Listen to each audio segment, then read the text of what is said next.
Now we are on our first topic, that is those conditions of osteochondrodysplasias which are affecting the physis.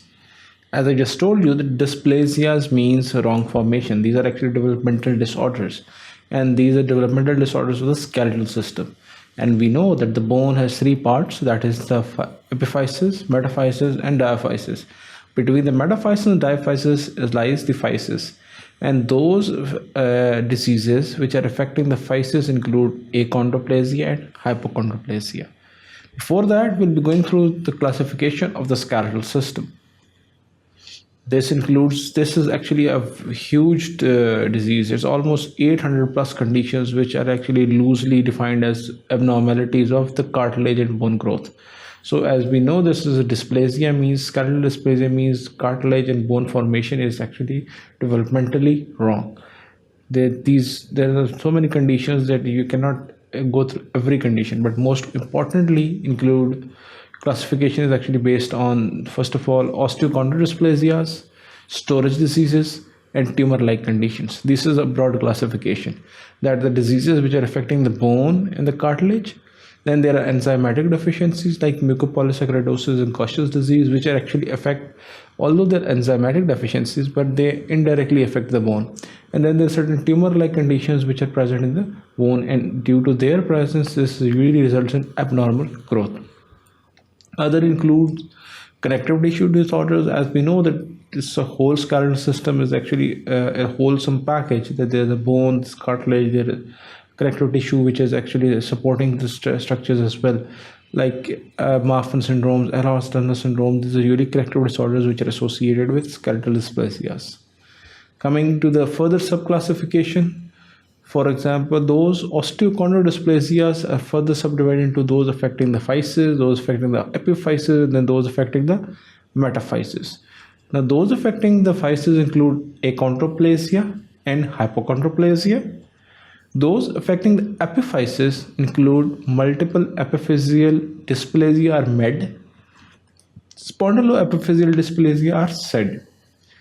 Then those affecting the metaphysis include metaphyseal chondrodysplasias. Usually diaphyseal dysplasias are not there, although it's still the part of the bone, because we know that enchondral bone ossification, the primary center is actually in the physis, and then from cartilaginous model the whole bone growth actually takes place. Now coming to those which are affecting the physis, there is further subclassification could be the mixed abnormalities which are affecting the physis, metaphysis, and epiphysis in all. These include pseudoachondroplasia, dystrophic dysplasia, cleidocranial dysplasia, and nail patella syndrome. They are not specific to certain region, but they affect the bone as a whole. Then, as I told you, then there are certain other conditions which is called as altered bone density, are those diseases which have different bone. For example, although it's not primarily affecting a region, but the bone overall is affected in such a way that there is altered density. For example, it's osteogenesis imperfecta, which is also called as brittle bone disease, and then osteopetrosis, which is also called as marble bone disease.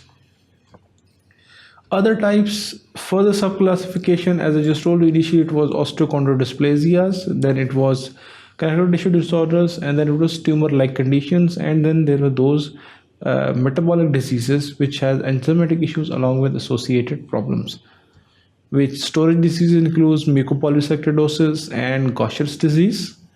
Then there are certain tumor-like conditions which include multiple hereditary exostosis, dysplasia epiphysealis hemicelia, enchondromatosis, fibrous dysplasia. Now these are all tumor-like conditions. They are actually associated with the skeletal abnormalities, but they are not true tumors. Then there are connective tissue disorders which includes Marfan syndrome and Larsen syndromes and Ehlers-Danlos syndrome. Marfan syndrome is also actually included in connective tissue disorder.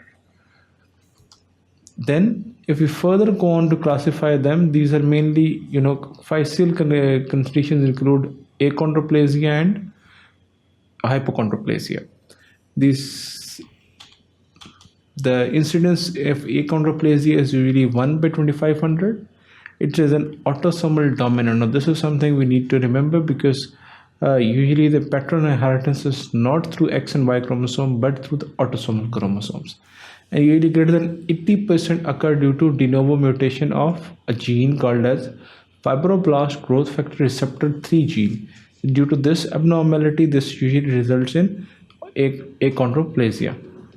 There's decreased enchondral ossification. As we know, it is affecting those bones basically from which initially the cartilaginous model and enchondral ossifications occurs in the log bones. In infancy, if it's diagnosed in infancy, it usually presents with spinal cord compression and neuropathic symptoms, narrowing of foramen magnum, sleep apnea, hydrocephalus may occur. Kyphoscoliosis is also common.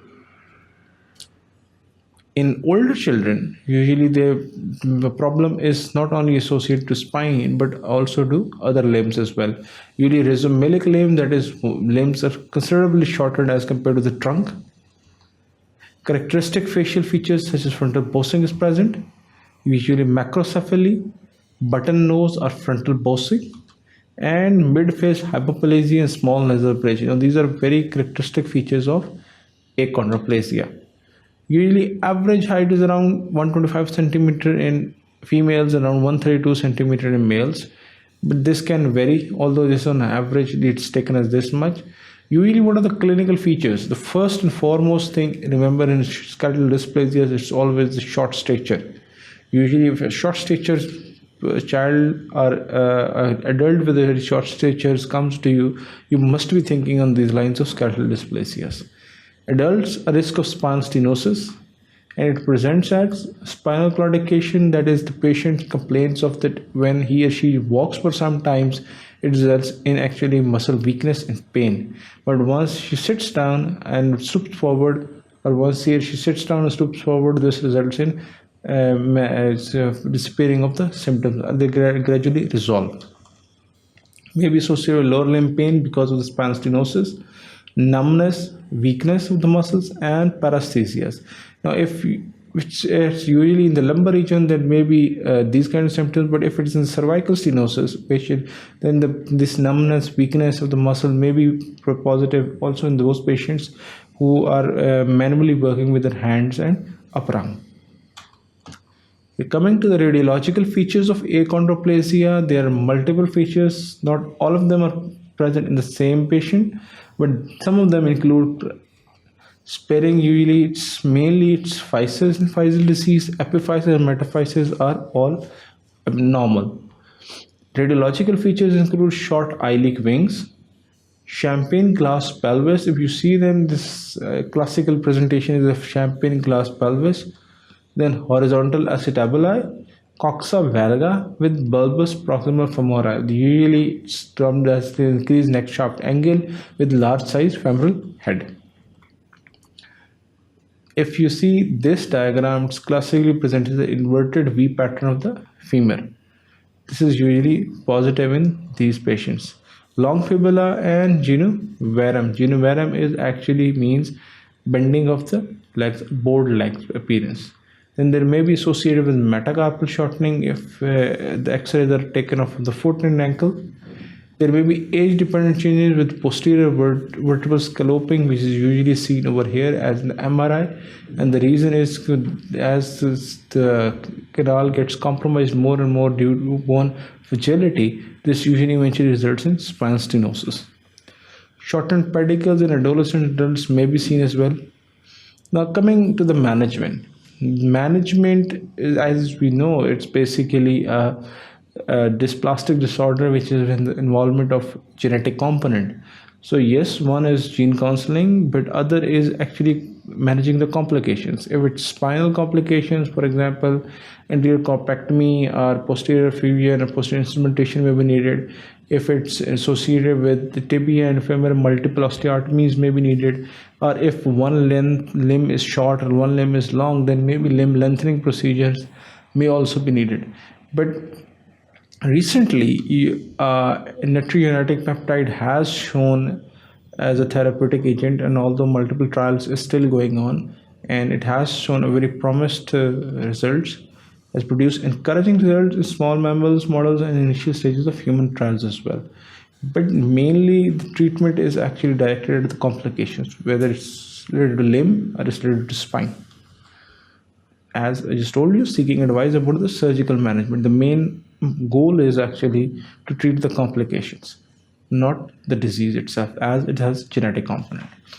But what would be the complications? As I've just told you, eventually it affects mainly the limbs and the spine mostly. So the complications are also related to the spine and the limbs. These includes non-union and infection, iatrogenic neurological injury, limb-length discrepancy, short arms and short legs, lower limb malalignment, upper cervical stenosis, as the certain complications related to progression of the disease and certain complications related to the treatment of the disease complication. For example, infection can occur after the surgery if any osteotomy is done on a patient with LLD. Other complications include infantile kyphoscoliosis, which usually resolves after the initiation of independent weight bearing, persistent deformity, residual kyphosis, and lumbar stenosis, which may or may not need surgery, but depending upon the kind of symptoms. If it is progressive and with neurological compromise, lumbar stenosis may have to be dealt operatively. Now coming to the hypochondroplasia. Similar to achondroplasia, again, it affects the physis. Comparable limb and segmental involvement, usually the same mutation is always there, FGFR3, that is fibroblast growth factor receptor 3. It's also autosomal dominant. The clinical features, well, it's again short height, 135 to 165 centimeter men and 125 to 150 centimeter women. Classical features include broad hand and feet, loss of elbow extension, lumbar lordosis, that is hyperlordotic curve of the lumbar spine, and loss of pronounced features like macrocephaly. Now, treatment is, as I just told you, the most important treatment regarding this is related to the complications. Depending upon what kind of complication the patient develops, the treatment is directed against it. Now I just need to tell you that we have just discussed that what are the skeletal dysplasias which are affecting the physis. We discussed achondroplasia and as well as hypochondroplasia. Both are autosomal dominant, and mainly the features include usually the short statures and skeletal abnormalities. But the treatment for achondroplasia, although the natriuretic peptide has shown some progress and some promise, but mainly the treatment is directed against the complications, whether they are against spinal complications or limb complications. Thank you very much. Keep watching sqadia.com.